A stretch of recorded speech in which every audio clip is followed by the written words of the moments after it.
Hello and welcome to Rumpled Trenchcoat, a Columbo podcast. I'm Rich Nocella and I'm here with my sister. Adrienne Nocella. And the episode we're going to discuss this time is A Stitch in Crime, 1973, second season, starring, of course, Peter Falk as Columbo, Leonard Nemoy as Dr. Barry Mayfield, full-time cardiac surgeon, part-time murderer, Anne Francis, Nurse Sharon Martin, full-time nurse, part-time whistleblower, Will Greer, Dr. Edmund Heidemann, full-time mentor, part-time grandfather on the Waltons, and Jared Martin, starring as Harry Alexander, part-time petting zoo operator, full-time heroin addict. Wait, what about her roommate, Marcia? Nita Talbot? What's her name? Miss Talbot is the actress. She does play Marcia, and I guess we could say she's a full-time nurse, part-time parrot, because all she does is repeat what's told her. Okay, wait. What about full-time nurse, 1970s style spinster? Okay. All right. Sounds good. Yes, she was ready to throw herself at anyone. She was making eyes at everybody. Even Columbo. Yes. So the main gist of what's going on in this episode is that Dr. Mayfield and Dr. Heidemann are working on a project to try and reduce the amount of tissue rejection from transplant surgery. They're both cardiac surgeons and transplant surgeons. This could really benefit humanity. And Heidemann, being the older mentor, wants to play it safe. He feels they're making great progress, but he doesn't want to rush this to human testing. He feels they're going to need more time, maybe another year or two, whereas Dr. Mayfield wants to get their results out there quickly so that he can not only take a piece of the fame, but also beat their competitors to the punch and basically just inflate himself as to his importance in this project that Dr. Heidemann has already been working on for many years. The episode starts 15 minutes BC with Dr. Heidemann being brought to the emergency room with chest pain. And doctors being the worst patients, he immediately got out of the chair, went into his lab.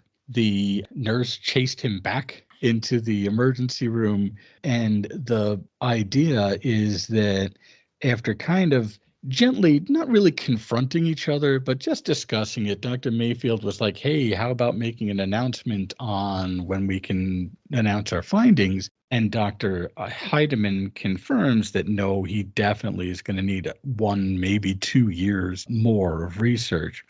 So Dr. Mayfield hatches his plan, and his plan is to, because Dr. Heidemann needs heart valve surgery, and he's here for chest pain, and he's needed this heart valve surgery for at least a few weeks, and he's been putting it off.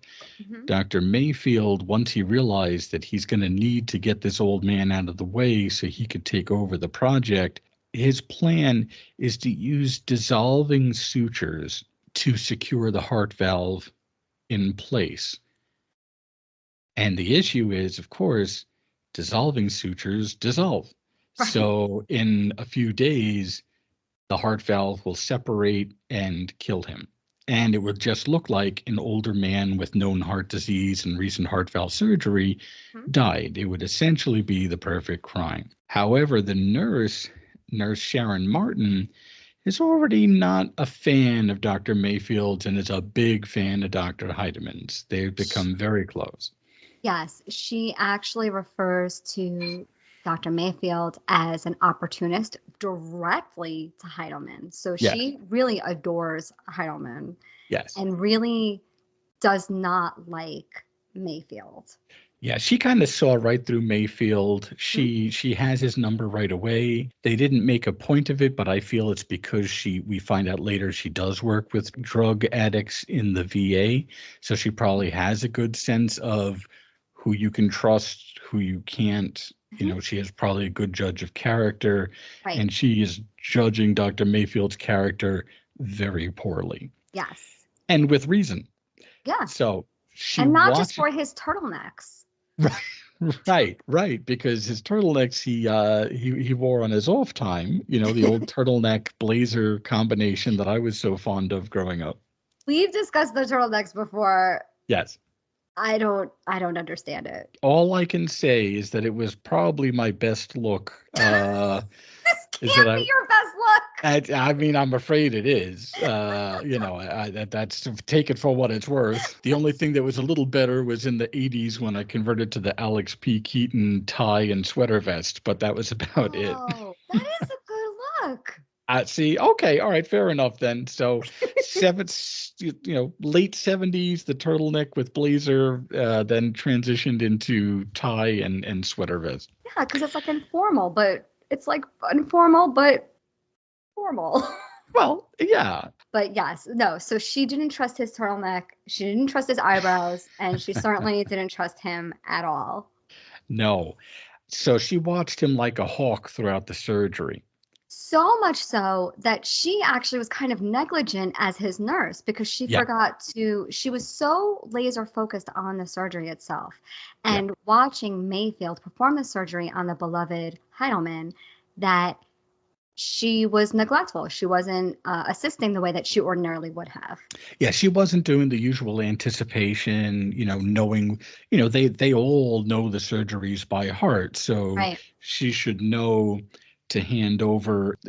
She was obviously distracted to the point where he even said, "Hey, where's your head at?" or something to that effect. He did. And then at the end of the surgery, everything went so well that they had a conversation afterwards, and she even felt embarrassed that she was she didn't say she suspected him, but she pretty much said she suspected him. She said, I'm a little embarrassed. I couldn't tell if she suspected him of doing anything untoward or if she was just so concerned because she really has a nice rapport and a nice relationship with Heidelman that she wanted to make sure everything went smoothly. I think she suspected. I think she suspected something. Really? I'll tell you why.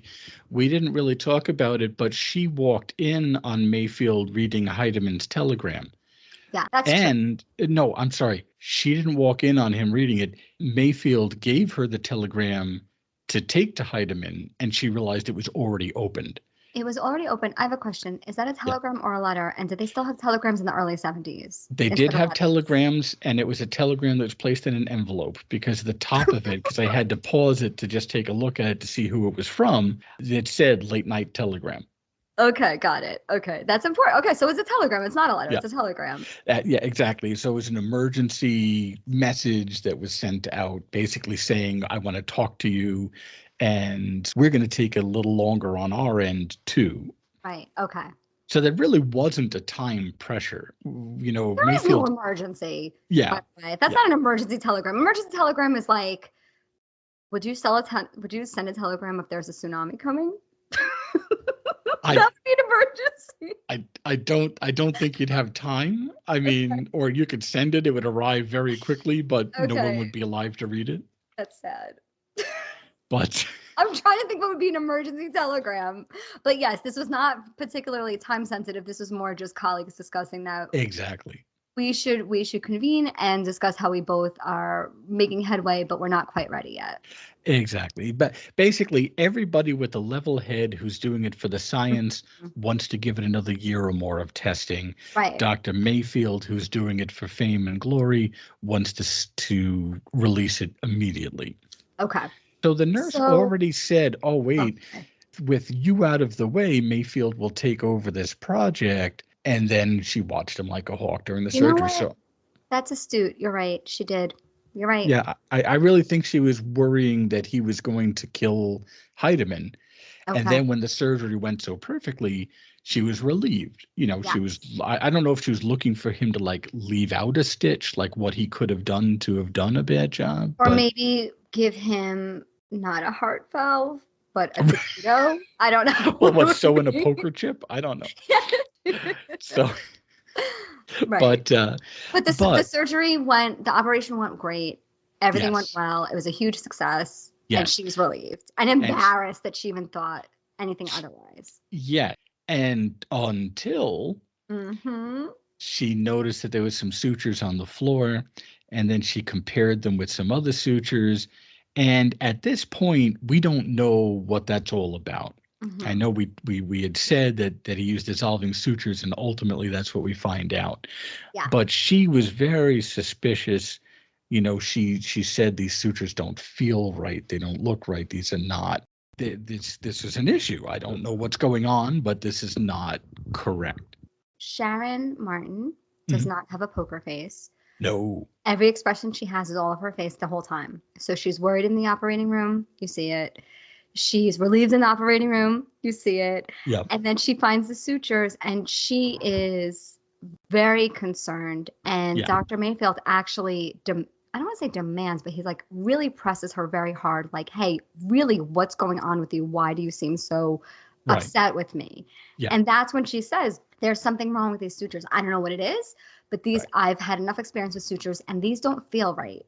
And that's when he says, well, then you should call the police. Yes.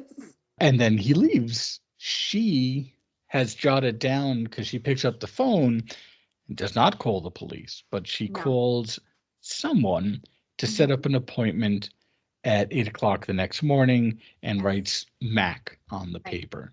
So we presume that she's meeting somebody named Mac. We don't know why. We don't know what's going on. We, again, still don't really know what's going on with the sutures. However, it must have been pretty bad, because in the parking garage, Dr. Mayfield hits her with the tire iron and kills her. Yeah, that's rough. That's a brutal murder. It is. It's a bludgeoning. Again, he waits until she sees him. Like he could have done it when she wasn't looking. I don't know what's all these Columbo villains who wait for their victims to look at them. Yeah, it's true. And very pointedly, his expression doesn't change. He is just ice cold. And that's important to his character. And it's why I think Leonard Nimoy was a good choice for this character, because he's, Spock. He was Spock before this started, and he was on Mission Impossible briefly for a couple of seasons. And I don't know if it's a matter of him choosing characters that are virtually emotionless, but he tends to be really, really good at them. But I don't know, like on Mission Impossible, there was really no reason for him to be so emotionless, and he was there too. So I don't know if that's just his acting style. This is what I'm saying. Maybe the guy he wrote that autobiography, I Am Not Spock, and then he followed up with I Am Spock. Right. Maybe the guy's got no range. I don't know. Like I said, I've only seen him as Spock, and literally just in this episode of Columbo. I've seen him in nothing else, which is probably why he wrote both autobiographies. Right. But I've seen him in nothing else, and there's virtually no difference. Right. The eyebrows, that's it. That's the only difference. And he's got, and the ears. Obviously the ears are right. But he's very, very, very cold, very methodical. There is no emotion there. So when they knocked off Anne Francis, also Sharon Martin, and that was the only other personality really in the hospital setting. It was Heidelman, who's a big personality. Yep. Sharon Martin, and then Mayfield, but he has no emotion at all. No, he's extraordinarily cold, and I think cleverly so. I mean, there's no question that they wanted him to intentionally be cold. Agreed. And he was. I mean, just like Robert Culp can be cold, but he has that seething anger that's always just under the surface. Well, he has a personality too. There's really I mean, we didn't get into it yet, but this guy throws a whole party. And I can't imagine he has any of these friends in real life. Like, what is that? Who would go to this guy's party? Well, I guess when we get to that party, but they are all very, very, very superficial doctors. Like they're all talking about their plastic surgery and finding a guy and getting set up with a pediatrician. Just all very superficial people on a huge house on the hill overlooking the valley. We're almost there at that point, though, because basically after Miss Martin is murdered in the parking lot, he rifles her purse to make it look like a mugging and gets the sutures back. And then Columbo shows up. Police Department, Lieutenant Columbo. Would you mind if I came in? We're now 15 minutes in, and he just arrives. He just like pulls up and screeches, into the parking lot. It's not like one of those, "Excuse me, sir, you can't park here." "Oh, I didn't know you were a cop." Everybody knows it's him, and he gets out of the car. Right. And because he always has to have some kind of little gimmick. This time he's just exhausted. His wife kept him up all night being sick. And so now he's just really tired, asking everybody for coffee, and starts, cracking eggs on the hood of a car and just leaving eggshells all over the murder scene. He shows up with a pocket full of hard-boiled eggs to a crime scene, and let's discuss what he actually did. He didn't just crack an egg. He cracked an egg on the tire iron which murdered Sharon Martin. Right. Well, that was the last thing he did. Yes. First he cracks it on the hood of the car, of her car. Yes. And then peels it off. And even, the forensic experts even saying, we're trying to keep this clean for, forensics. Right. And then the second egg he pulls out of his pocket, he does. The police, the officer says, "Well, we think we've got the murder weapon. There are no prints on it." "Yeah, there never are." "Hey, hold that like this a second. Will you crack?" And he cracks his egg on the tire iron. He's on the murder weapon. But I'm just going to say this. I've come to this now since we're examining Columbo in such detail for our podcast. Right. What does Columbo care about proof? So what does he care about if he messes up a crime scene? This guy has no regard for proof at all. He just wants to solve a puzzle. That's what this is all about. I'm starting to believe that because I can't imagine that, there are some episodes where they're so careful. It's like, "Oh, get a handkerchief," and, "Oh, here's a revolver. Let me get a pencil and put it in and try and lift it to not smudge any print." And then here he is cracking an egg that he's going to eat. I mean, even the thought of that is creepy. That was used to bash her brains in, and he's just cracking an egg on it to eat. It doesn't seem very Columbo-like. It seems like, hey, let's just do a funny little gag here. And it was funny. I'm not gonna dispute that. That was funny. So in between him cracking an egg on the hood of the car and cracking an egg on the murder weapon, we do cut back to the doctor who took Dr. Mayfield, who took her keys off her body and waited for her nurse roommate to leave the house. While he goes in and does my favorite thing, which is the tearing the place apart. I thought of you. He opens up all the cabinets. Yes. And was just throwing things on the floor, the contents on the floor and the countertop. Yes. But what was funny and what I liked about this is usually they had somebody flamboyant do it and they put their hand on one end of the desk and clear it off.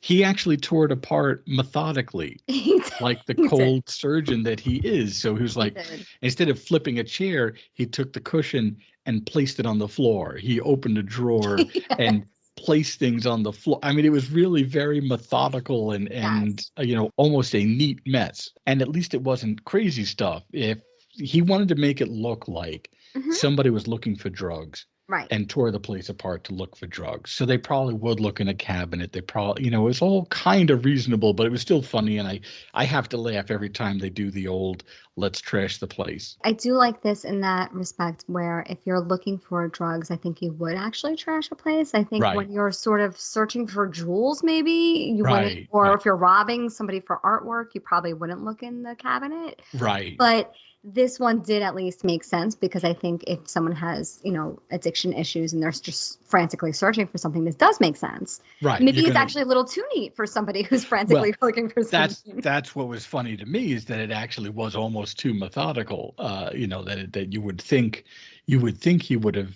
hit the place a little harder, but he couldn't help it being just such a precise, a precision man. He hides 2 bottles of morphine under the bathroom sink, and then the doctor leaves. Dr. Mayfield leaves. Right. So what Mayfield's really doing is that let's review for a moment. Yeah.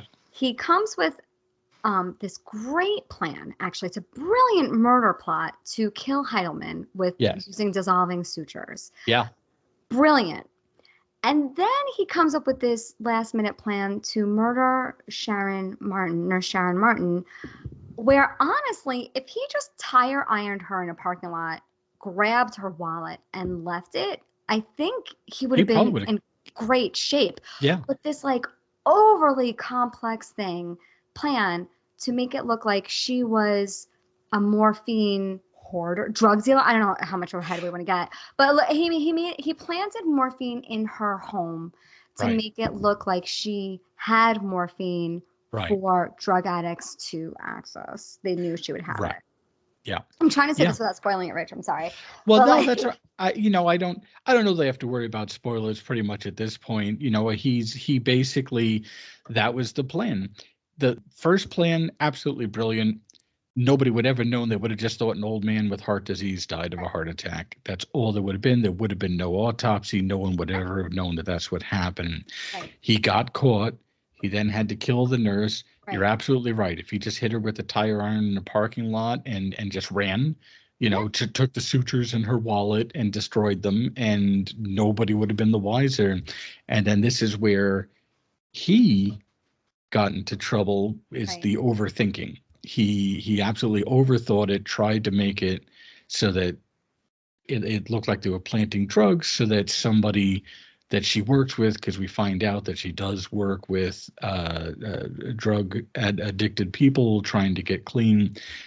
And so then he tried to completely turn that on its head by turning her into a potential drug dealer or drug supplier for no reason. Is she the idea that Nurse Sharon Martin would be a drug addict or a drug dealer or both is preposterous, quite frankly. It is.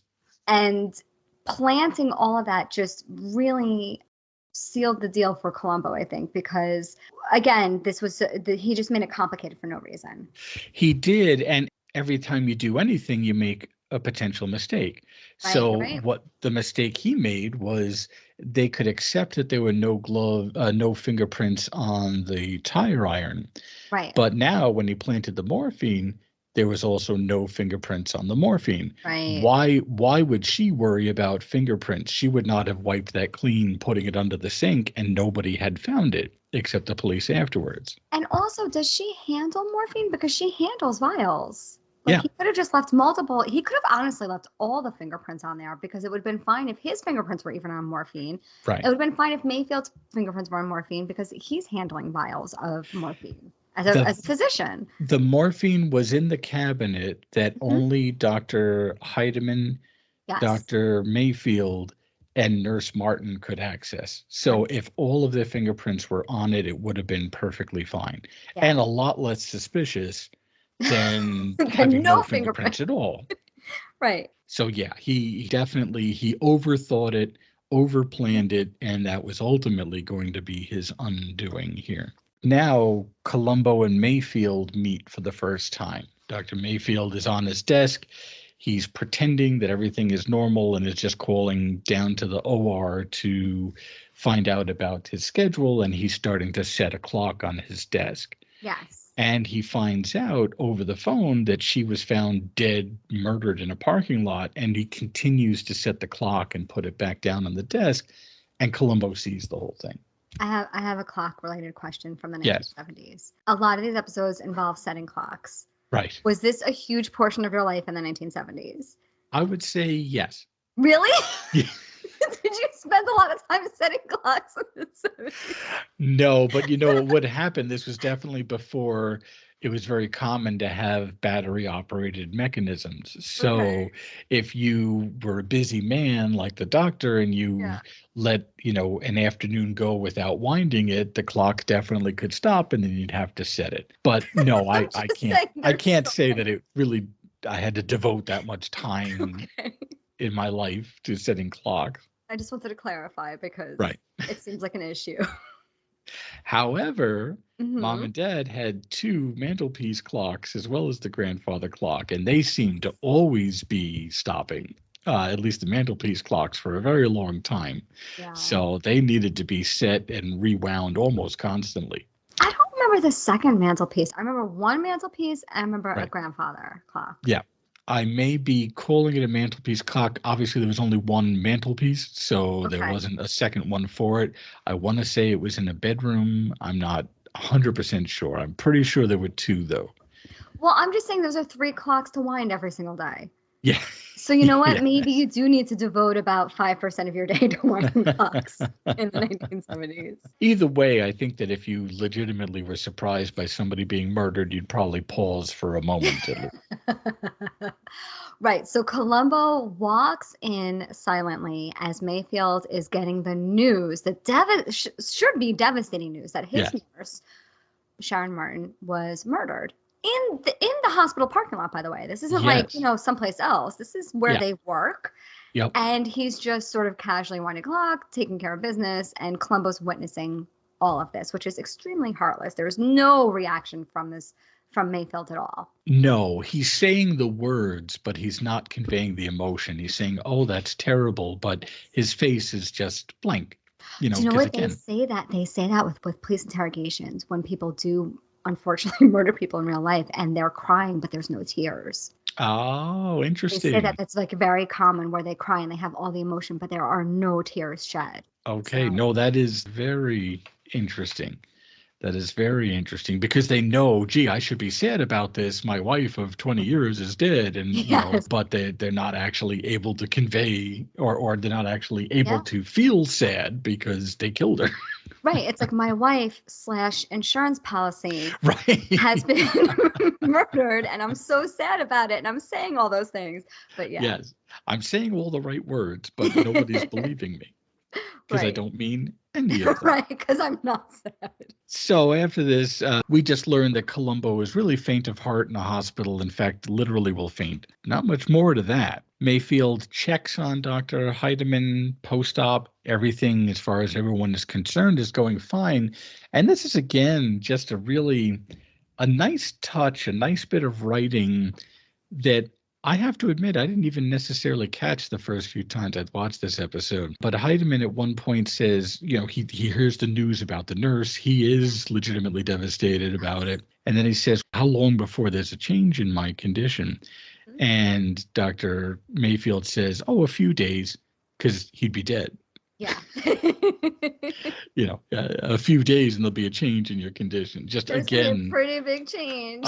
I'm just icy cold. So Columbo interviews the nurse's roommate for the first time. Just absolute gibberish is coming out of her mouth. All we find out from her is that she wants a husband. That's pretty much That's pretty all I much need to know. yeah. That was pretty much it. They find the morphine and no prints on it. Now we're at their party. Now we're at Mayfield's party. He's throwing a party. He's actually smiling. He's relaxed. He's among friends. He does not care that he's just taken a human life, preventing him from trying to take another human life. Right. Dr. Mayfield is just smiling, having a good time. Yes. Even so, in a very kind of cold, blank sort of way, but he is at least kind of enjoying himself. He's at home at this beautiful house. The party is catered. There's a maid serving people different food on trays. It's a big party. We never know the occasion. It's just a party. And so he'd even said to Columbo, who of course crashes the party, I was going to cancel, but it was a little too late. I think everyone would understand if you canceled the party when your personal scrub nurse is murdered. Yeah. I would think So. people would have understood that. And there wasn't a lot going on in the scene, just that Columbo talks again with Dr. Mayfield, asks him about someone named Mac. So all that happens is there's a big party. It's like a swinging 70s party. Mayfield is sitting with Columbo to sort of, I guess, just answer some more questions. And Columbo's Right. really just eating a lot. Yeah, that's what I wanted to mention. I'm sorry, just real quick. It's one of the few episodes where Columbo takes somebody up on food and then actually gets to eat it. Yeah. Yes. There's a lot of episodes where he's got a plate of food and for one reason or another he just can't or doesn't want to eat. Either they're showing him autopsy photos or he's about to get chased out because he's eating the king's beef or whatever. I don't know. For whatever reason, there's not a lot of episodes where he actually gets to eat, and he eats almost obnoxiously, like he has to stop talking to eat. It's just really funny this time, I thought. He's eating a full plate while talking to Mayfield's turtleneck about Sharon Martin's murder and how I guess he was just asking about Mac, like you said, and that's the notation that Sharon made when she was making that phone call. And so as soon as Columbo leaves, Mm-hmm.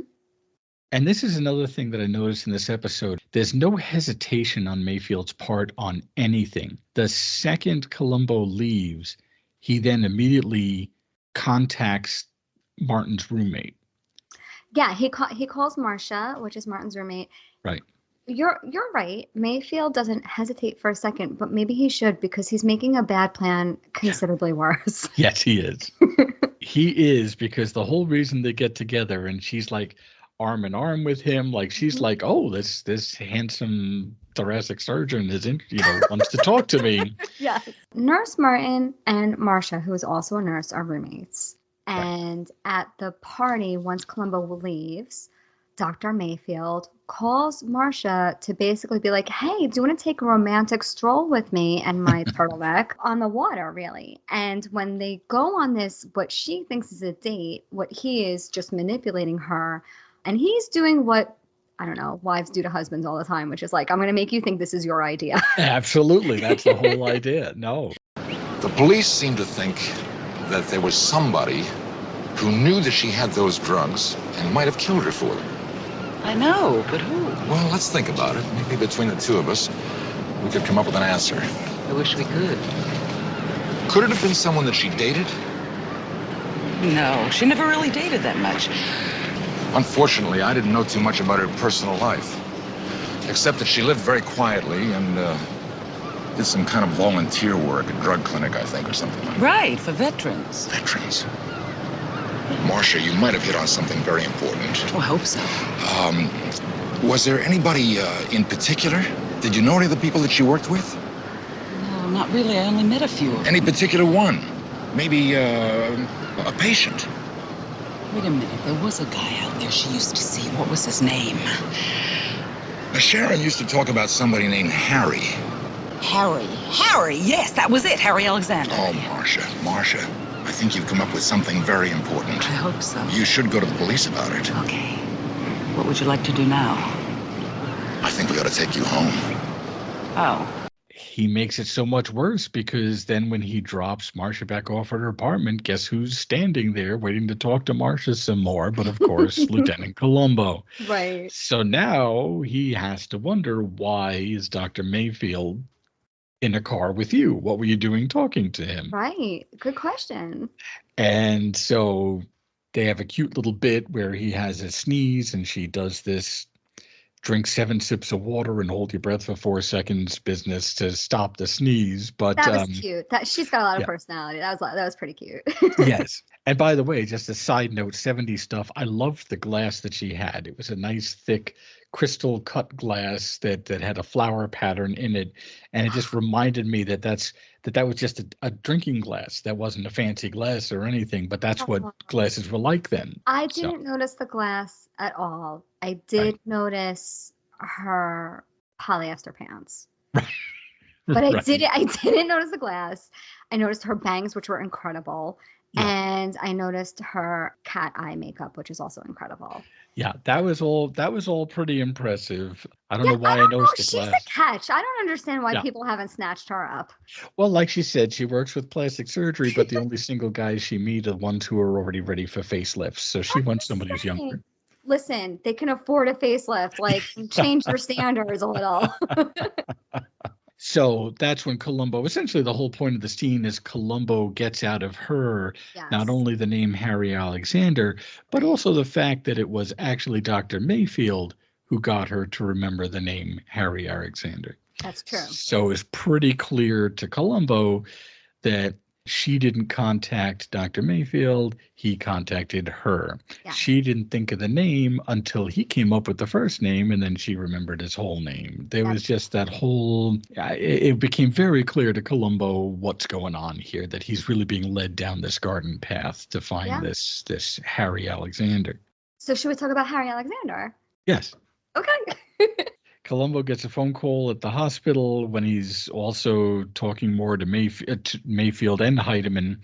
The main gist of it is that they'd located Harry Alexander, who is working at the petting zoo. So the one thing I wanted to mention is that the sound effects in the background are on a 4-second repeating loop. So you hear the same kid say, shout out a phrase every 4 seconds until they start talking off to the side. It's Wait. very funny. Do you hear like the goat like bleeding?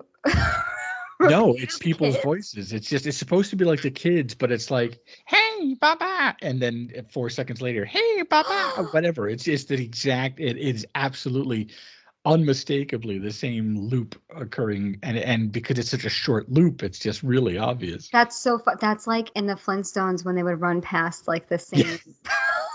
Yes. Same loop time and time and time again. I didn't notice that. I'll tell you what I did notice about the kids at the petting zoo. They were eating popcorn and then also feeding the petting animals with popcorn and then reaching their hands in popcorn. And I can tell you right now, there was definitely no sanitizer stations around. Right. So I don't know if they all have dysentery now, but it's a little alarming.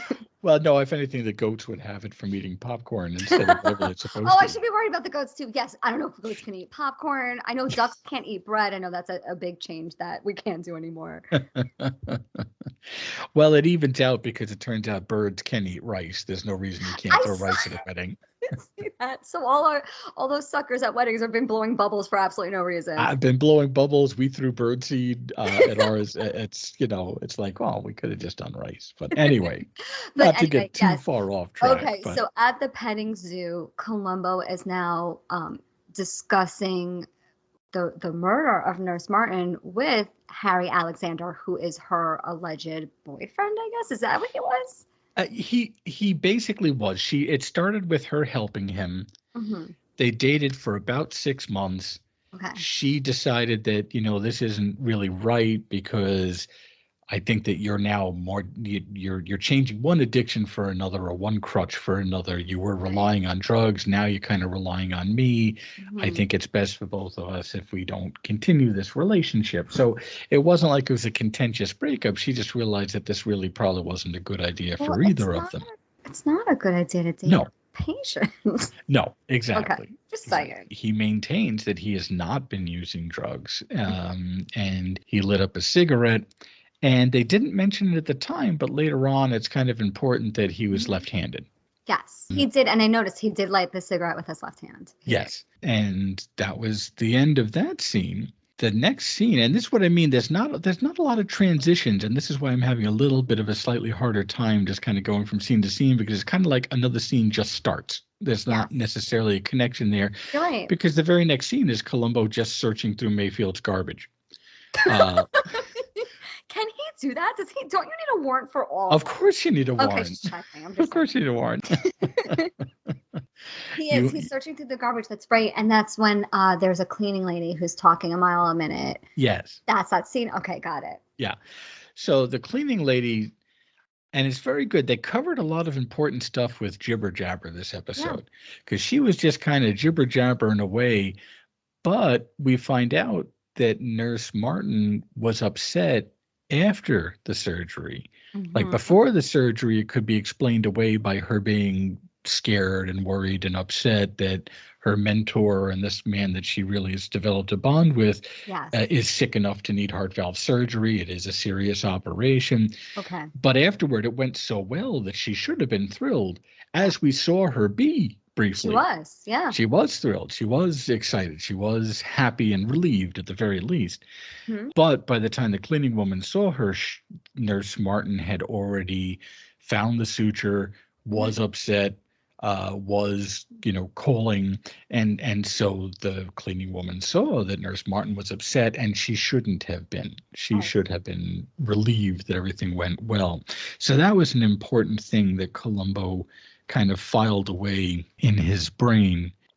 So as he's digging through the garbage and the cleaning woman is kind of shooed away by Dr. Mayfield, because that's the other thing, Columbo doesn't care. And I feel like he was trying to rattle this guy with a lot more stuff and he was just unrattleable. And that's an important part of his personality, as we find out, because he didn't care. He didn't have anyone do a lookout. He was just searching through his garbage. He didn't care that Dr. Mayfield just walked right in while he's digging through his garbage. No, he didn't care at all. No, he wasn't embarrassed. He just said, I was just doing. He didn't say, I hope you don't mind. He just said, I'm just digging through your garbage. We'll clean that up later.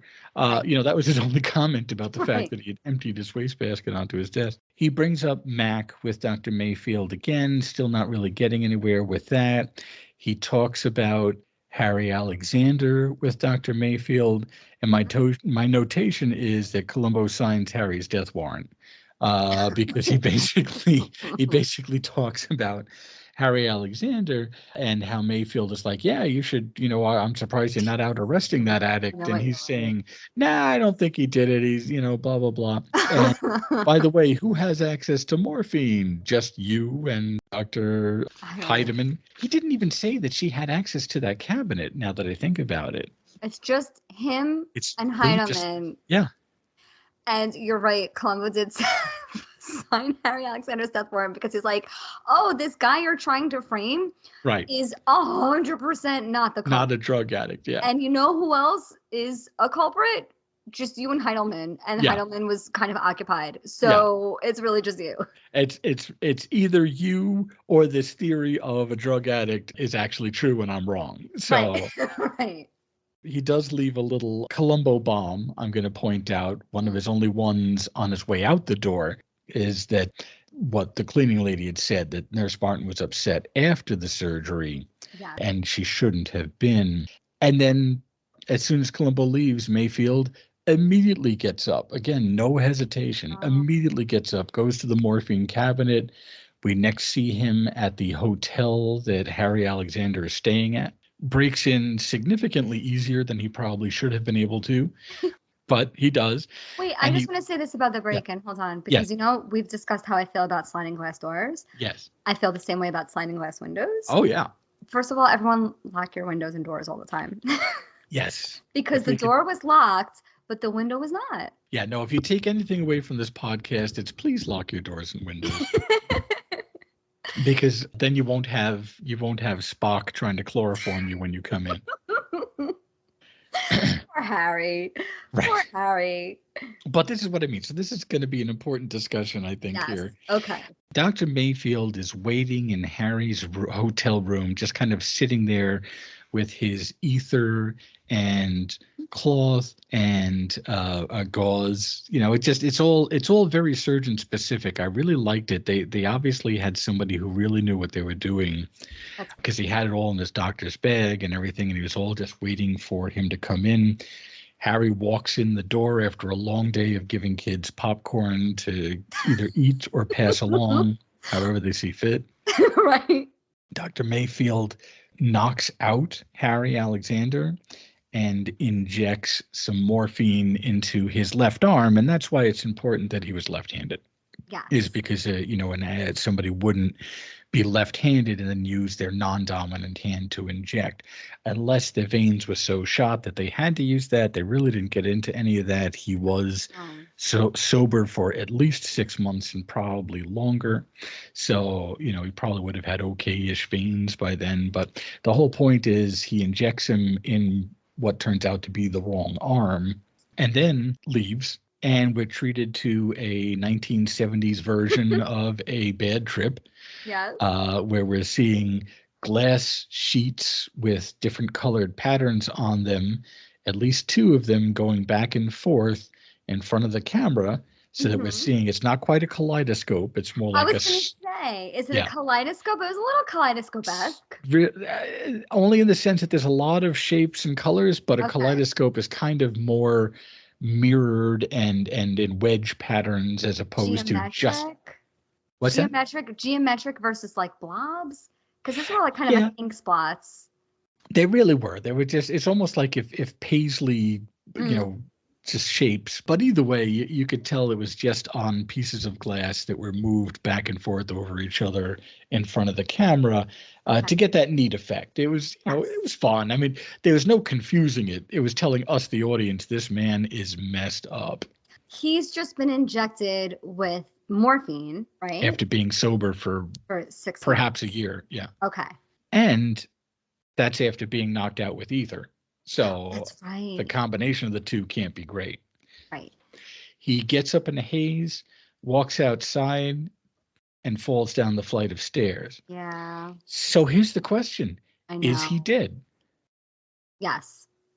I don't know. Oh, I think he's 100% dead. It is never mentioned again. It is never mentioned again. I have comments. Yes. One, my first comment is the next scene, right. I believe, is Columbo talking about they found Harry Alexander. But in his room with the drugs. I thought they said they found the drugs in the room. I thought they said they identified this guy at the bottom of the staircase as Harry Alexander. No, they didn't get that specific. They just said, could you believe it? They found him and they found the drugs in the room. So never said he was dead. Certainly never mentioned at the bottom of the stairs. That's not the question I thought you were going to ask me. I thought you were going to ask me, one, where is his clock that he needed to wind? Two, did Mayfield mean to murder him? Because I just assumed the guy died after falling down. I mean, 18 steps? Like, I feel like you can survive that. However, as we've seen in previous episodes, people do die on 8 after steps. falling. On 8 carpeted stairs. Yeah. So, but that's what I mean. 70s TV shows were very funny. You could get into a car wreck that flips over and explodes and they'd still be okay, but you fall down 1 flight of stairs and you're instantly dead. Yeah. So I always thought he was dead. Me too. Do I need to rewatch this again? I gotta say that scene, and that's why I wanted to talk to you about it, because although I assumed he was dead, he never once is mentioned after this one scene coming up where Columbo says they found him with the drugs, and then Dr. Mayhew says, well, there you go, too bad you were wrong, ha, pretty much. And Columbo says, oh no, I don't think it was him, because he was left-handed and they injected the morphine in the left arm, and that was it. It wasn't. Okay. He's never mentioned again. Even when he says, I think you killed the nurse, and I think you tried to kill Dr. Heinemann, never said a thing about killing Alexander. Okay, but they do leave out collateral damage a lot in Columbo. Because They do, because when, I don't know, Suitable for Framing, is that the one? Yep. No one seems to care at all that Dorothy Hamill haircut got murdered at all. So they never mention her, like, at all. So in this episode, I thought the conversation you and I are going to have is, do you think he wanted to make him immediately addicted again? Because I think that can unfortunately happen to people that are addicts. And did he intend for him to die, and that was just a happy coincidence? Right. Or was he just really just trying to inject him like, oh, this is a raging drug addict. He has an inappropriate relationship with Nurse Martin. And he did know that she had access to morphine, and he did break it and kill him. So basically, I don't know why I'm saying it like that. He was just trying to frame him. Right. I assumed he was dead is what I'm trying to say. And then that's my other question, because I don't think he intended to kill him. Because what if he didn't get up and go downstairs? If he just laid on the floor of his room, he would have just, that would have just worn off. He would have would have sobered up, basically. Yes. Right. So either if he didn't intend to kill him, it would make more sense. If he just wanted to get it into his system so he could say, hey, did you ask the guy to take a drug test? Oh, well, what if you do that? And boom. Or like you said, get him addicted again, which would be a terrible thing to do, but not quite as terrible as murder. Either way, it would frame him nicely. But I don't know. They just didn't. They dropped him like he went down a flight of stairs. They just they had nothing. They just no fun. And it always bothered me because I was always like, is he deid or not? I just assumed he was dead. You know what else we need to talk about with this scene? Yes. Did you notice what was on top of his television?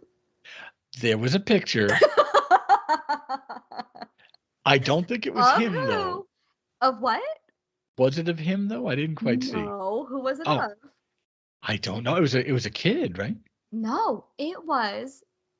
Now hear me out. Okay. Because this could work for framing as well. Okay. It was a full headshot of Nurse Sharon Martin. Oh, so get they out. broke up 6 months prior. Okay. It's a full headshot of Anne Francis. I can't believe I didn't see that. I was even looking for it because I was like, oh, he's got a kid and everything. Okay, it was her. No, it's oh Anne my Francis. God. I'm sorry, it's Nurse Sharon Martin. Well, yes, of course, yeah. It's her headshot. Oh my God, that is which so is funny. I can't believe that I was even looking at it and it didn't register in my brain. now, in fairness, it is not Right. the 8x10 special Right. that we normally see. And also, in fairness, it is not a true headshot. It is like a body shot, but it is absolutely Nurse Martin. Well, but it is posed. I mean, you're It right. is It is posed. She's 1000% definitely got posed. her head on her hair and all that. Yes. So it is posed. Okay. Oh, that is very funny.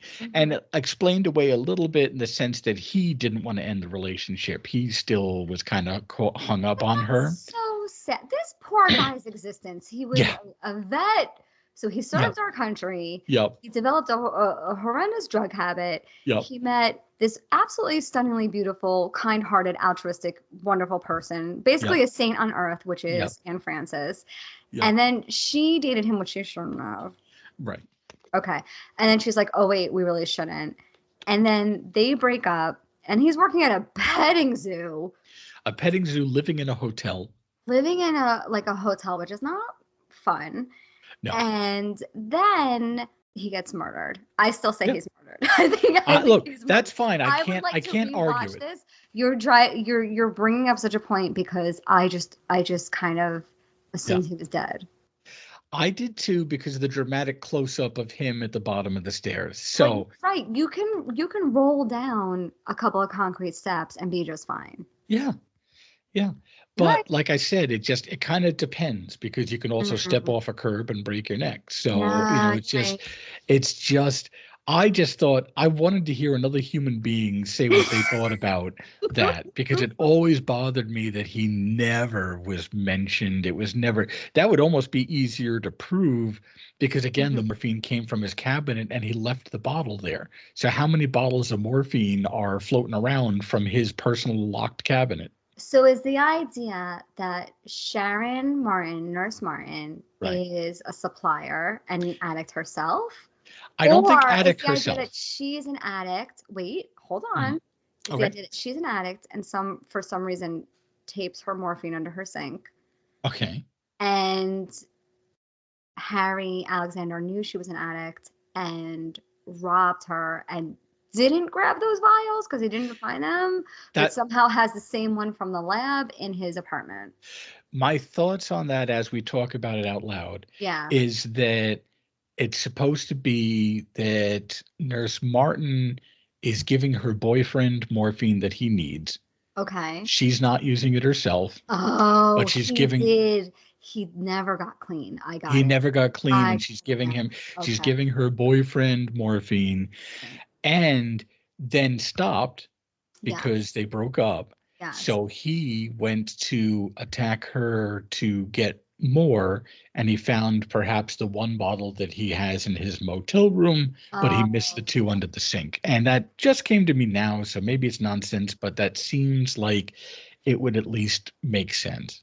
So Mayfield, who is essentially a robot, did great with his first on the spot, because I want to say I don't think it was premeditated to kill Heidelman.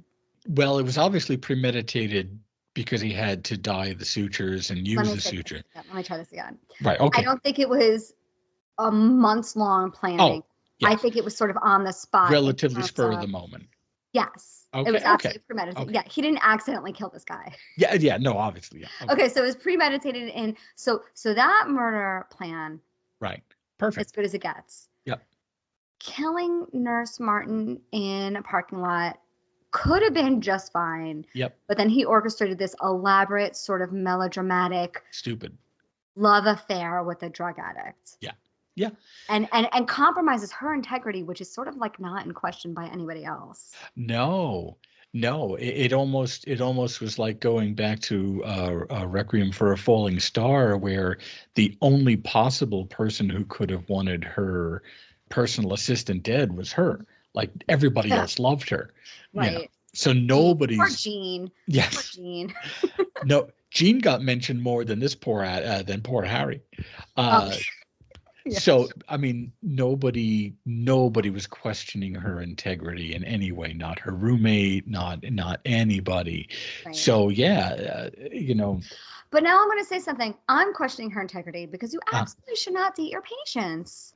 Maybe I even have that wrong, and they called it a relationship. I don't know. I don't know. But her picture. It was clearly a candid picture of her posing for a gives headshot. her a clock that she had to wind every day. No, I'm just kidding. That didn't happen. I don't know. You know what? Maybe that was the one. Maybe that was her one slip. The one. And she slip. did correct it. And she did do her best to try and correct She it. did. So All I'm gonna go with that. right, The guy Nurse was Martin. handsome, so I can't really fault her too much. And they obviously got close. You know, He's real tall. Yeah. And he didn't need a facelift. He did not, and he was left-handed, so he had a lot going for him. He had so much going for him. So for fun, then let's just say, do you think Dr. Mayfield wanted to? Let's say he's dead. Yeah. Let's say he's dead. Clearly not intended, unless he gave him an overdose and he fell down the stairs before he died of that. But clearly not intended to kill him. It was just, like you say, a happy accident. Let's go with that. So I think we can both agree that he had intended to hook him to continue the frame up. And that it was even better that he died, because then he can't say, well, no, I don't know what happened. You know, he can't say I've been framed. Yes. Yeah. He can't say, whatever you do, don't take that picture away. Columbo went back, talked to Dr. Mayfield, and basically said, no, I still don't think it was that guy, because he was left-handed and he injected himself in the left arm. I don't think it was him. I think it was somebody who wanted to make it look like him. I think basically somebody's going through a lot of trouble to frame this guy for being a drug user and for murder. Dr. Mayfield sets up one of my favorite lines, and maybe all of Columbo. Only two people knew about Alexander. Marcia and me. That's true. Maybe Marcia knows more than she's telling. Well, actually, I think she knows less than she's telling. That was hysterical and accurate. Yes. Yeah. So that was very funny. I feel like that was probably a Peter Falk ad lib too, by the way. I'm hoping that cracking the egg on the murder weapon was also an ad lib, but I don't know. Oh, no, it was. I watched a Facebook thing. It was.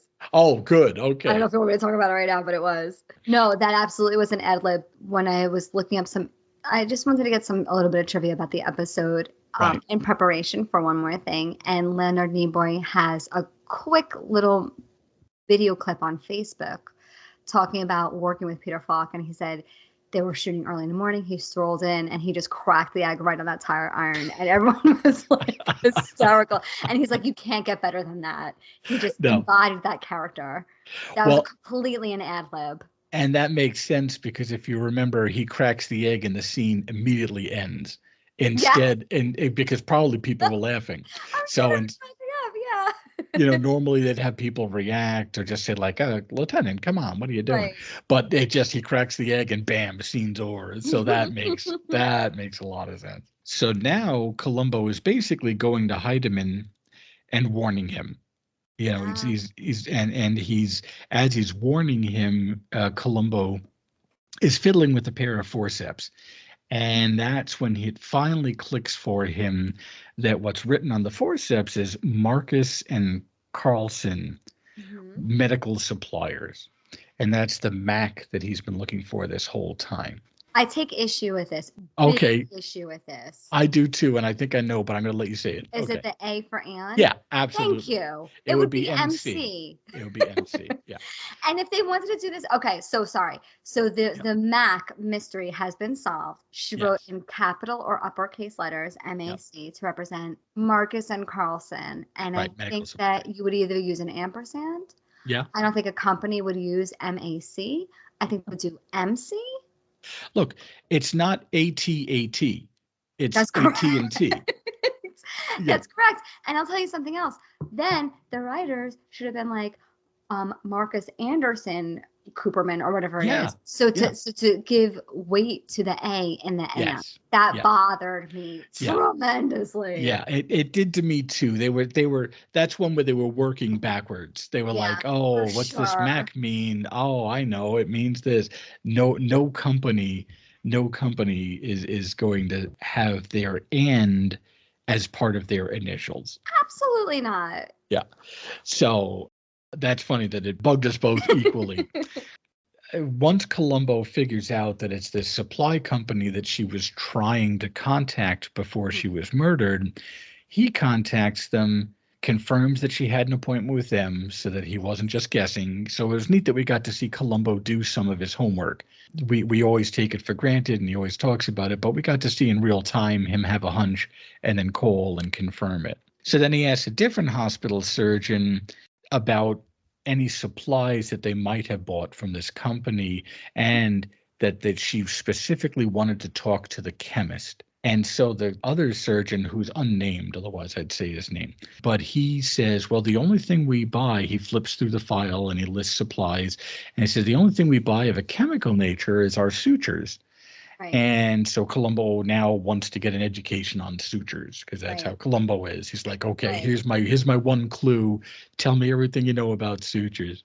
And so the surgeon tries to teach him by taking him to the operating room where there's an observatory. And of course, just completely freaks Columbo out. He talks about, oh, look at him sew up that colon, and blah, blah, It's a lot. I gotta say, that's just one conversation. He did not have to witness somebody getting cut apart in a surgery. Yeah. So, that's just one conversation.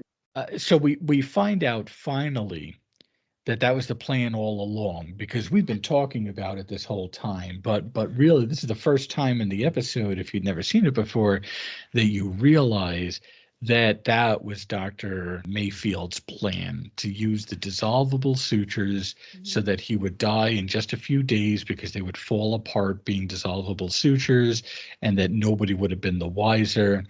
But he warns him, but no, nobody's going to make that mistake because they're a different color, they're a different texture. Right. How did that happen? Obviously, he must have dyed it to look like the regular black sutures.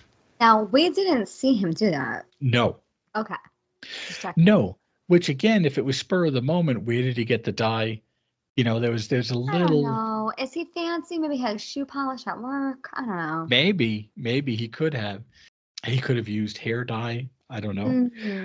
We get to see Columbo's one weakness that he overcomes completely by the end of the episode. So he's just completely freaked out by surgery. I want to talk about that. Yeah. We're pretty much already at that point. Columbo has gone back in to warn Heidemann, basically say, I don't know anything about surgery. You need a second opinion. Yes. Basically, without slandering Dr. Mayfield, basically telling Dr. Heidemann, I think you've been murdered. You need help. And at this point, Mayfield has finally had it. It's interesting because Mayfield actually started smiling more toward the end of the episode. Mm-hmm. He started when he realized that Columbo didn't have any proof, or that he's kind of getting the better out of him. Mayfield started to smile a bit more. And now at this point, it comes to a head where Columbo is again just saying how this could have happened with sutures being switched and dyed. And Dr. Mayfield starts laughing in his face. He's laughing like, this is preposterous. Right. These accusations are hilarious. Right. It's like you've got a drug addict at the bottom of a set of stairs someplace. Come on, knock it off. And so this is the contentious part. It seems like I am in an incredible minority here. Okay. But Columbo takes the water pitcher that's on his desk, and while mid-laughter, Columbo slams that water pitcher down on the desk and just flat out accuses him of murder. He says, I think that you tried to kill Heidemann. I think that you murdered the nurse because she found out. And he's also like, and I'm not going to mention Harry Alexander because I don't care. Yeah, okay. We don't care about him. So I'm going to leave that completely up in the air. So here's the contentious part. Everybody seems to think that Columbo legitimately lost his temper. Yeah. I do not. I do not. Okay, do you want me to disagree with you? Because I actually agree with you. Oh, no. If you agree, that's awesome. I thought I was the only person on the face of the earth. Yeah, I completely agree with you. I think Columbo in all episode was needling. Yep. And if you fill in the blank with any other murderer, he would at this point get an exasperated murderer. he would get somebody who's like, oh, Columbo, you again. And he didn't get that. And he was trying to instigate. I mean, he showed up to a guy's party. Yeah. You know, and then ate all his food, and then it basically accused him of murder there. So it's like he ate his food and said, "Hey, I got a stomach ache after eating his food." Also, prescribe me something. Yeah. So nothing was getting a rise out of this man. So I actually happen to agree with you. So I don't know if I'm going to do counterpoint with you, but I actually do agree with you. I think that was extremely Columbo. I think it was extremely calculated because Columbo is always in control, much like Mayfield, who is always in control. Yes. And that's my whole thing. To me, it was too cold of Columbo. Columbo didn't just slam his fist on the ground. The other guy was laughing, and Columbo wasn't angry. He was just like, what are you laughing at? This isn't funny. Yeah. Let me grab this. Let me smash it down on the table and see what kind of reaction I get. And he got no reaction. He stopped laughing. Mayfield stopped laughing. He did get that. But he didn't look scared. He didn't look upset. No. He, if anything, looked like, oh, I really got to this Columbo guy. Oh, I was going to say, you know what we saw in this one? This is a little unusual, is we saw a murderer bomb. Usually we see a Columbo dropping a bomb. Yes. We saw a murderer drop a bomb. Yes, absolutely. Absolutely. Just laughed right in his face.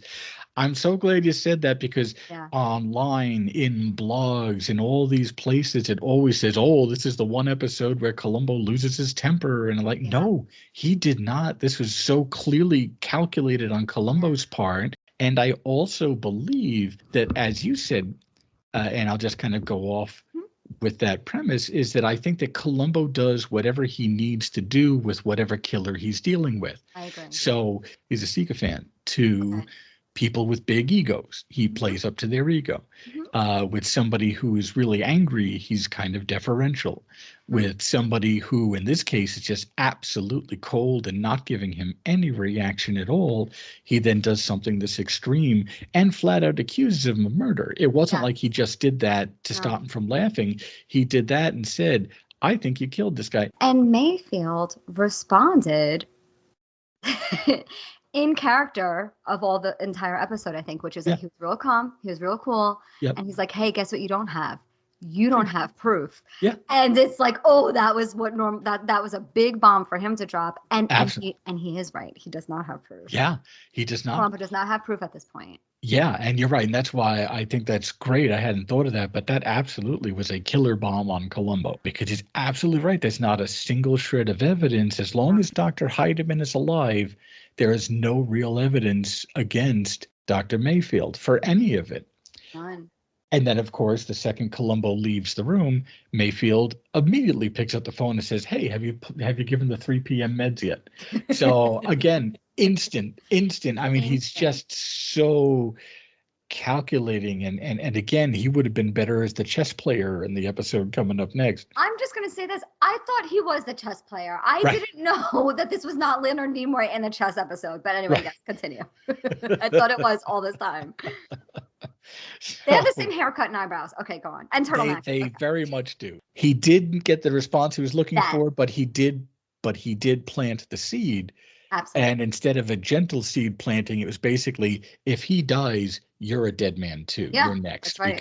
Because basically, if he dies, we're doing an autopsy, we're seeing the dissolving sutures, and you're done for. Right. So this then sets up the next scene, kind of the finale here, is that Dr. Mayfair adds something to Dr. Heidemann's medication, first confirming that the medicine didn't get out yet. And once he's confirmed that, he added some liquid to it that basically makes Dr.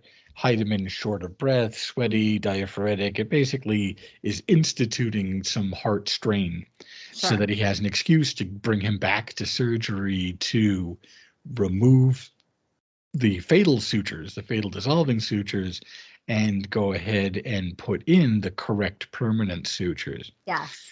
And now, and then we could talk about this because you wanted to, we now have Columbo watching him like a hawk. So first Nurse Martin was watching him like a hawk. Now Columbo is watching him like a hawk from the observation tower. I was going to say, so of course Columbo is not in the operating room with him. Correct. Yeah. But he is watching him from, I don't know, do they call it like surgical theater? What do they used to call that? The surgical theater and more directly an observation deck or surgical observation.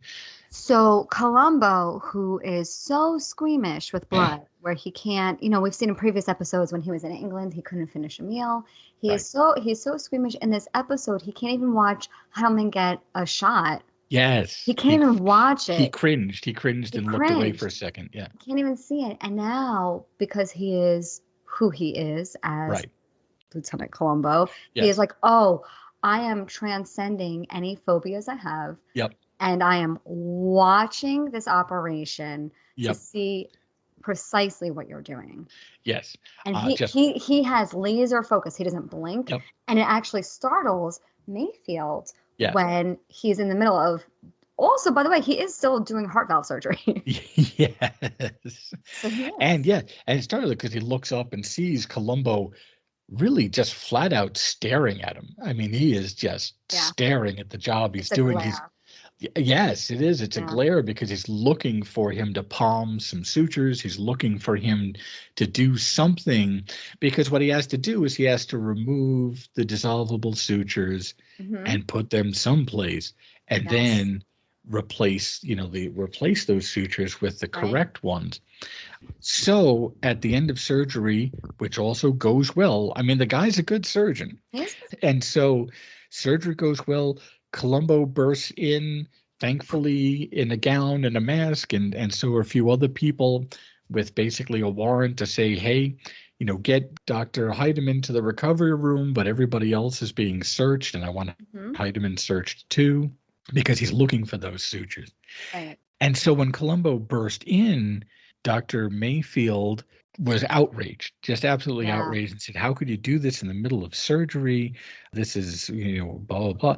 And he grabs Columbo and pushes him back a bit on Mayfield's way out the door. And so the police are there. Mayfield can't get out. And so he is searched. They're not found. They don't find those dissolvable sutures anyplace. They're searching Dr. Mayfield.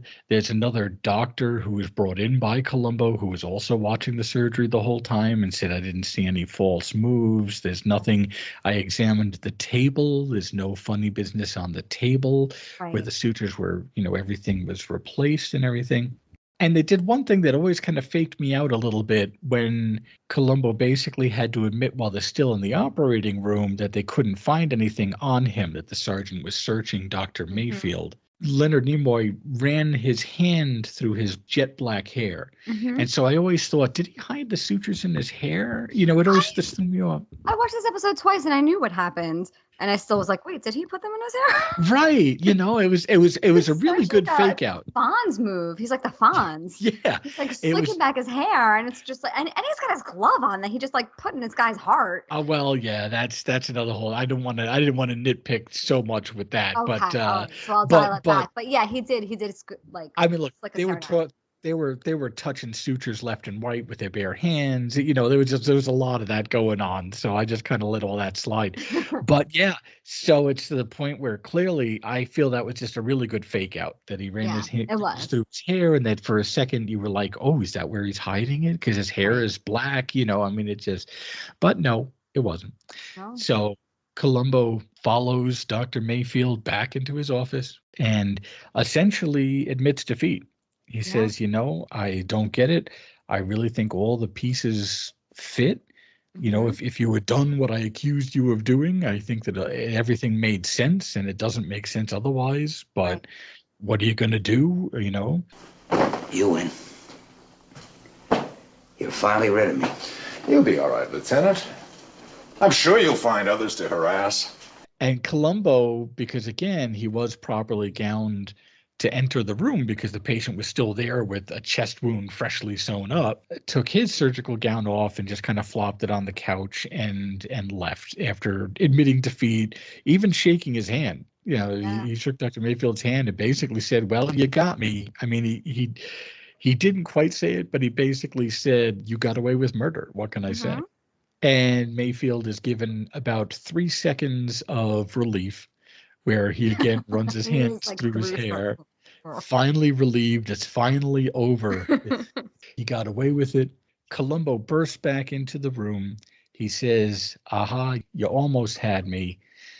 And then I realized that you never react. You're cool, you're calm, you're a surgeon, you got to respond to every emergency completely cool and not, you never get angry, you never do this, you never do that. And to us, the audience, again, yeah, when Columbo slammed that water bottle down, he didn't react, he didn't flinch. But all of a sudden, at the very last moment when I came in, you grabbed me and shoved me out of the way. And that was you losing your temper. But no, it wasn't you losing your temper because we searched everybody except we didn't search one place. Columbo picked up the gown that he had put down on the couch, pulled out the sutures and said, we didn't search me. Episode end. Closing credits. So like all the good ones, it ends instantly on the spot. No reaction, just boom, it's done. I really, really, really enjoyed this episode. And I just want to say, I think that's why, of course, that you and I agree that Columbo did not lose his temper. Right. I don't think that whole scene would have been written if we were to believe that Columbo lost his temper. Yeah. Because the whole point was that Columbo tried to instigate him all along. And what gave away Mayfield was the fact that the one time this guy did lose his temper was that he wasn't actually losing his temper. It was to plant the sutures on Columbo so that when he was searched, there would be nothing. Right. It was very calculated, along with everything else. So he didn't actually lose his temper. It was a calculated move, just like everything else that Mayfield's done all episode. All episode, and just like Columbo did, he didn't lose his temper. Episode, yes. That was a calculated move for Columbo to try and see, can I get a rise out of this guy? If he carried a gun, I think he would have pulled it on him just to see how he'd react. I agree. I think it's really funny, but I absolutely agree with you. I think that Columbo intentionally was poking the bear. Because, listen, that's all Columbo does in every episode. He just pokes. If he has to act like somebody who's incompetent, he does. Yep. You know, I mean, he does, like you said earlier, he just absolutely plays the part. And he couldn't find his footing with this guy because this guy is he really is. It's like trying to track down a relatively nonviolent Terminator. There's nothing you're going to do to make him upset. He's not that nonviolent. There was a tire iron involved. Well, that's why I said relatively. Okay. Yeah. You know, just again a great episode, and it's one of the ones I like. I always like the ones where the killers are kind of the only people who could have caught themselves, like him being so cold and so unmovable and so unflappable, and then suddenly seeming to lose his temper. If he had just been a regular, normal person the whole episode, that might not have stood out, but it stood out because he is so cold, because he is so, and all you get at the end is, and I'm not going to call him Dr. Mayfield because it is very much a Leonard Nemoy eyebrow raise at the end. It is. It's excellent. Yeah, that was. I really do like this episode a lot. Yeah, this is one they didn't play a lot for me. I don't know if you remember seeing this one a lot when you were younger. I was just going to say that to you. They did not play this one a lot. Yeah, so this W Picks New York did not play this one a lot. But again, just an excellent episode. So I think, why don't we go ahead then and we'll start our segments, which is, when do you think Columbo knew? How'd you know? I suspected you 10 minutes after I met you. And this is a tricky one for me. This one was very hard for me because we can play timeline if you want. Yep. So if you're playing timeline, I think it would have to be his party. Yeah. I think Columbo absolutely knew when he met with Marcia, the roommate. Yeah. And it was determined at that point. He's like, oh, Mayfield called you? Yeah. Oh, Mayfield brought up the ex-boyfriend? Yeah. So I want to say that. But then why was Columbo behaving the way he was at the party then? I think he might have been fishing at the party.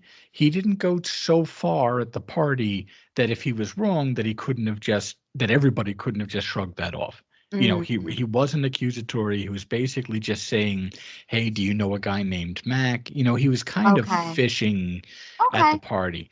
And I think he kind of liked some of the things he caught. And I would have to agree with you, though, that if I were to really pinpoint when he was pretty certain it was, why is Dr. Mayfield calling this blithering person to then, for basically the sole purpose of making her pretend to remember this Harry Alexander.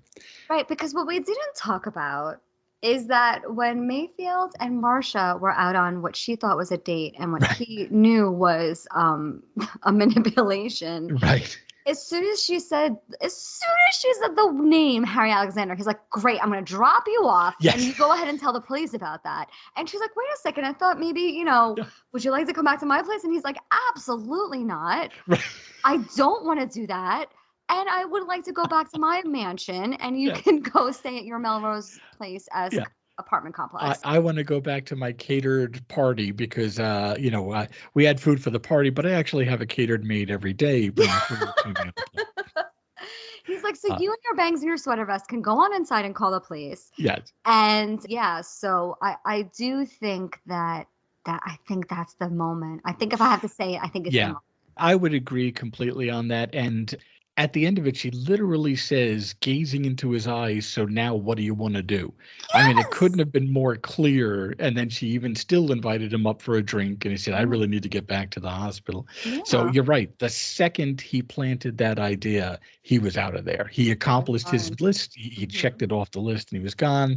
And once Columbo found out that that's what he was doing, I think at that point, he's like, okay, why? Why is he so intent on getting us to believe that she was supplying drugs to somebody? Yeah. So, all right. Okay. Well, I think we agree there. So now, will it hold up in court? Tell me, Doctor, how do you catch a man like that? You don't? You're probably right. And what's tricky about this is that there are 2.5 murders. I mean, there's technically only one murder, one probably dead guy, and the intended victim he didn't even actually kill. So he was the most efficient, brutal, cold, cool, and collected killer who never actually killed his intended victim. We've never seen an episode like this where the victim doesn't actually die. Okay, ready? Let's play this game. Yeah. Attempted murder is really the only thing that's even close to proof. Right. And I don't even think that. I'm saying attempted murder. Right. Okay. Of Heidelman. Yeah, Heidelman, right. Okay, so there's sutures that Columbo has on in his scrubs. Right. That in a room full of witnesses, Mayfield could access to plant them. Correct. I think that's a big leap for proof already, personally. Then there's the murder of the nurse. Right, Nurse Martin. I don't think he's got anything. I think it's all circumstantial. Yeah.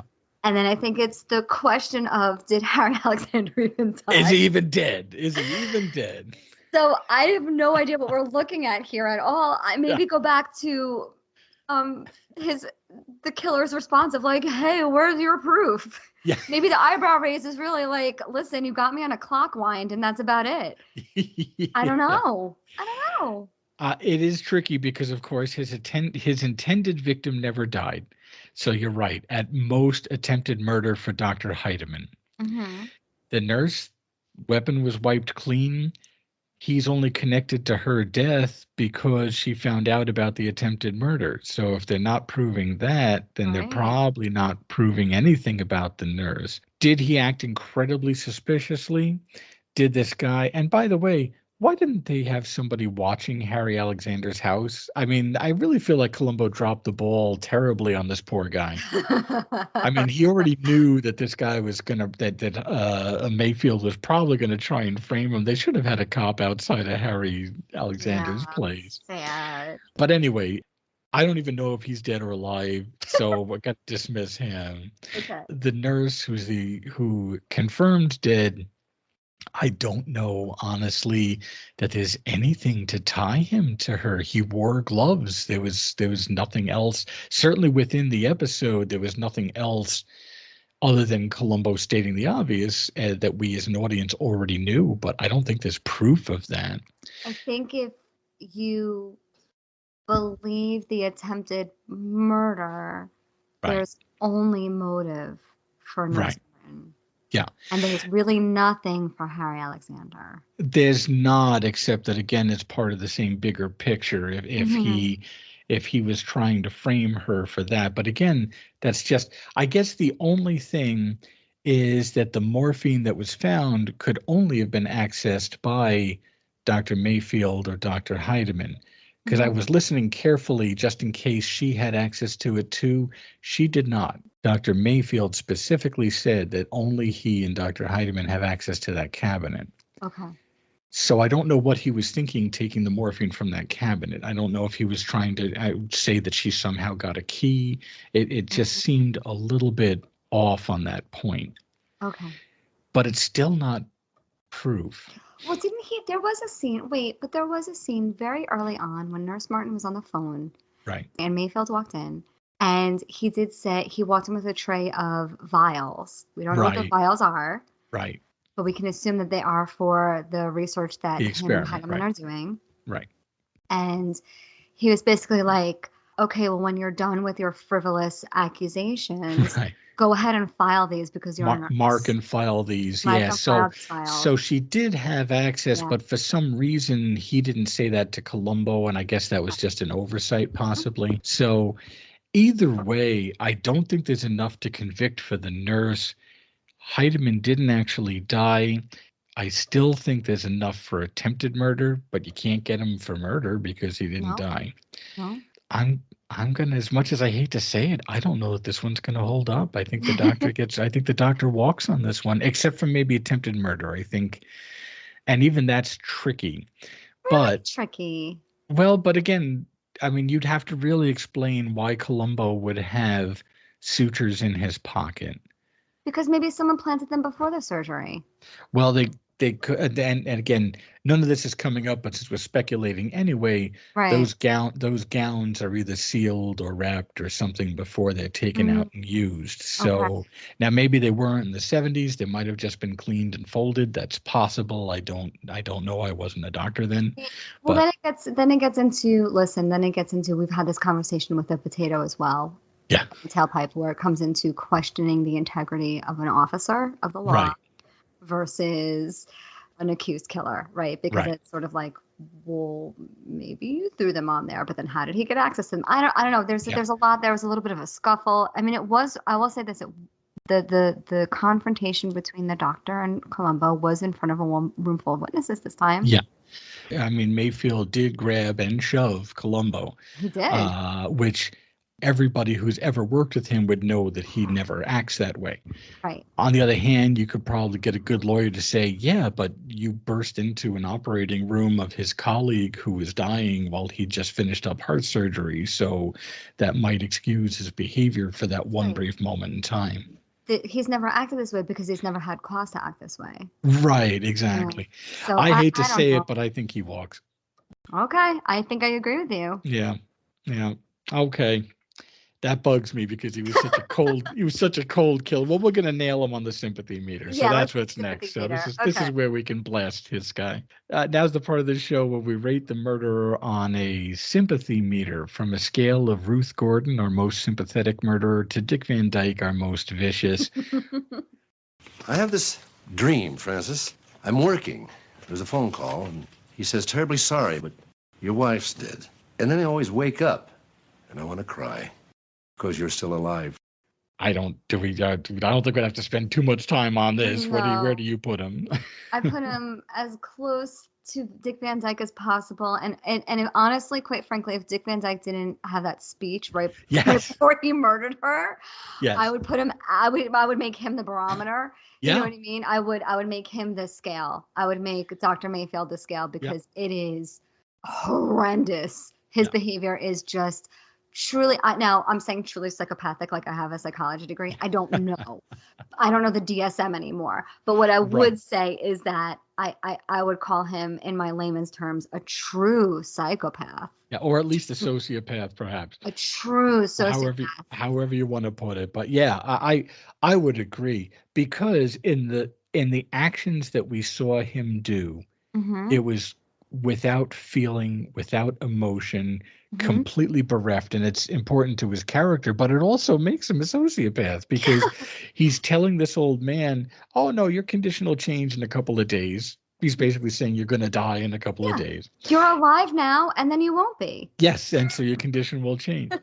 He hit the nurse, Martin, in the parking lot, didn't change facial expression. They didn't even do what they did in some, where they're kind of appearing calm, and then there's an angry face as they bring the weapon down on him. Nope, completely without emotion. Again, important for the character, but that shows what kind of person this character is. And then, of course, to just sit there. And I thought, again, that was very clever. He just sat there for what could have been hours, just sitting in that motel room, just waiting for him to come in, to knock him unconscious, to get him at least addicted to drugs, if not murdered. At best, have him addicted to drugs. Yeah, absolutely. That's best, yes. And framed for murder that he didn't commit. So he, again, this is a war veteran who, as a result of his injuries, became addicted to morphine. Got clean, trying to get his life together. Yep. And then just because he has an affiliation with Nurse Martin. This is what he does. Maybe. Yeah. Yeah. Right. So I would say, really, I don't know, we may need to adjust our sympathy meter. Yeah. It's tough. I can't even say he's not vicious. That was terrible in the parking lot. He's not vicious because he doesn't have, like, you know what it is? Okay, yes. I guess he's too emotionless to be vicious. It's like calling a robot vicious. Yeah, okay. You know, so he's ruthless. Yeah. He doesn't, I don't think, relishes in anything because I don't think he feels anything. It seems like he doesn't. And again, it was just such perfect casting for that role. Yeah.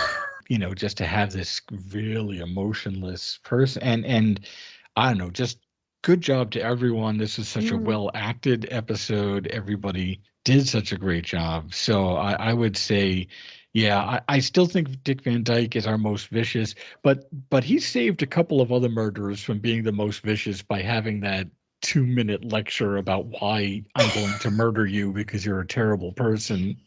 There's a lot of terrible, heartless killers, right? Yes. Yeah. But Dick Van Dyke had like a soliloquy. He did. He absolutely about how he cannot wait to kill her. Yes. And also, it doesn't help that it's juxtaposed with him being Bert from Mary Poppins. So it's like, he's so great. It's a very harsh playing against type for sure. So I can't wait till we get to do that episode. Me either. So otherwise, I would say, again, thank you everybody for listening. You know, you can find us on. I have one more thing. Oh, all right. One more thing. Did you think that as a nurse, that Nurse Martin was like particularly observant? I would say so. I mean, didn't you find the fact that not only did she find sutures on the floor, but she immediately knew something was off about it? Yeah, the fact that she could just tell by the feel, tell by the look. Very, very observant, extremely so. That's probably because about a decade earlier, she starred in a series called Honey West. I'm going to cross that off my list here. Right. Oh, is that what you did? It's okay. I got to back up. I got to back up this time. So you go ahead. Yep. Okay. So Anne Francis starred in a 1-season crime drama called Honey West just about a decade earlier. Okay. And it was based on a series of novels called Honey West. Oh, okay. And the authors, they were actually co-authors, came up with this idea of combining someone who sort of looks like Marilyn Monroe, but acts like Mike Hammer. Okay. So it was a real sort of like hard-boiled detective novel series. And Anne Francis was the lead in the series for television. and she played a private eye, but they called her a private eyeful. Which is an awful joke. It's an awful joke, but I gotta say, kind of cute just because of my love of terrible puns. Yeah. So they called her a private eyeful. The character of Honey West was sort of a little bit of everything, but she was a private eye. She carried a gun. She was an expert martial artist. She was supposed to be sort of the U.S. equivalent to the Avengers with Emma Steele and like the cat suit and the whole thing. And what I think is there's a couple of cute little like connections here. So if you want to get out your bulletin board and grab some red string, there's a lot of nice little connections here between Anne Francis and what happened with Honey West, her series. It only lasted one season, but it was produced by Aaron Spelling, who's a very famous producer. He was doing it for that long. Okay. Yeah, the guy's been around for forever. Yeah. And he originally wanted none other than Honor Blackman to star Honey West. Okay. Well, I could see that, especially if they wanted to try and get like an Avengers feel to it, to have a British woman. Okay. Yes. So he wanted Honor Blackman, who was, of course, the star of my least favorite Columbo episode. Dagger of the Mind. Yeah. Thank you. But she turned it down because she already had some actually minor character work on the series, The Avengers. So she turned it down. So it went to Anne Francis. And Anne Francis, there's like some cute little quirks of this character. She had a partner who was her, what they called in the series, her man Friday instead of her girl Friday. Okay, right. So they really, really leaned in on heavily. Yeah, like then it was this took place in the mid 60s, so it was a little unusual to have a female lead. Certainly a female lead to be a private eye was a little unusual. Right. There was like some cute little quirks to the character. She had a pet ocelot as her sidekick. She was communicating with her man Friday through a radio that was hidden in her lipstick case. Okay. There's some James Bond elements where her earrings would deploy tear gas. Her garter belt was a gas mask.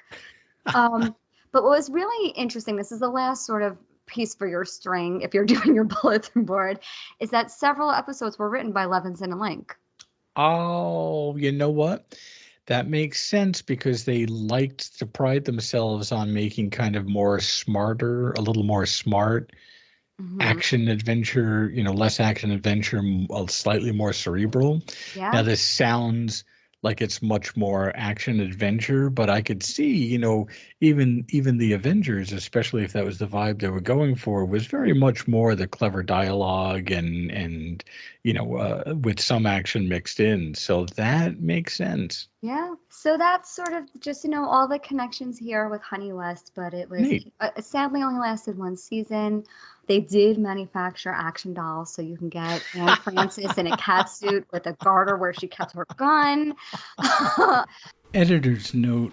One thing that both of us forgot to mention during the Honey West discussion is that there was actually an episode of Honey West called A Stitch in Crime.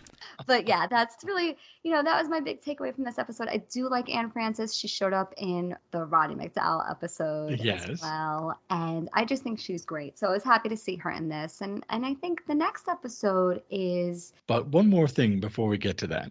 Oh. So talk about connections. We, of course, had Leonard, I'm not, but I also kind of am Spock, Nimoy. Mm-hmm. The voice announcer in the hospital that kept paging here and there was Majel Barrett, who played Nurse Chapel in Star Trek, the original series, along with Leonard Nimoy. And it was also kind of funny, with my love of terrible puns, is that at least 3 different times she was paging a Dr. Hart. And this whole episode was about, heart and heart surgery. Oh, that's great. I didn't catch that. Yeah, the OR set that they were using for Columbo to observe the surgeries both times, they actually reused that in the Lovely But Lethal episode, the kind of Mary Kay type episode, in the laboratory. Oh, as I as their love as the that. laboratory, so that they could observe people in the laboratory. So anyway, I would say thank you all for listening to Rumpled Trenchcoat, a Columbo podcast, and I'm Rich Nocella. And I'm Adrienne Nocella. And join us next time where we will talk about the most dangerous match. Wasn't the football one the most dangerous game?